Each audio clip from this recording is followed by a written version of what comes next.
இராமேஸ்வரம் இந்தியாவின் தமிழ்நாடு மாநிலத்தில் உள்ளது. இராமநாதபுரம் மாவட்டத்தில் உள்ள இராமேஸ்வரம் வட்டத்தின் நிர்வாக தலைமையிட நகரமும் நகராட்சியும் ஆகும். இது பாம்பன் தீவில் அமைந்துள்ள நகர் ஆகும்.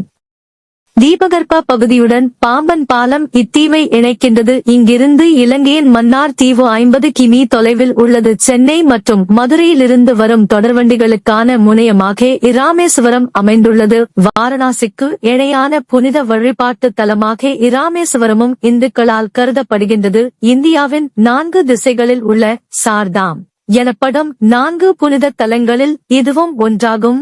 இந்து தொன்மவியலில் இராமர் இலங்கையிலிருந்து தனது மனைவி சீதையை மீட்க இங்கிருந்துதான் பாலம் அமைத்ததாக நம்பப்படுகின்றது. நகரின் மையத்தில் உள்ள இராமேஸ்வரம் இராமநாத சுவாமி கோயில் சிவனுக்குரிய கோவிலாகும். இராமர் இங்கு சிவனை வழிபட்டதாக நம்பப்படுகின்றது.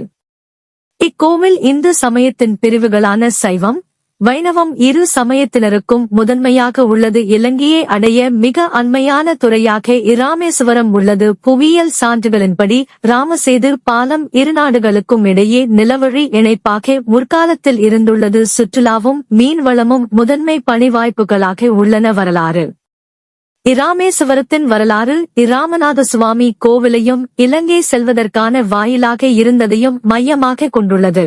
இராமேஸ்வரம் நகரம் முந்தைய மதுரை மாவட்டத்தில் ஒரு பகுதியாக இருந்தது. இது வங்காள விரிகுடா கடலின் கரையில் அமைந்துள்ளது. இங்கு பல தீர்த்தங்கள் பல கோவில்கள் அமைந்துள்ளன.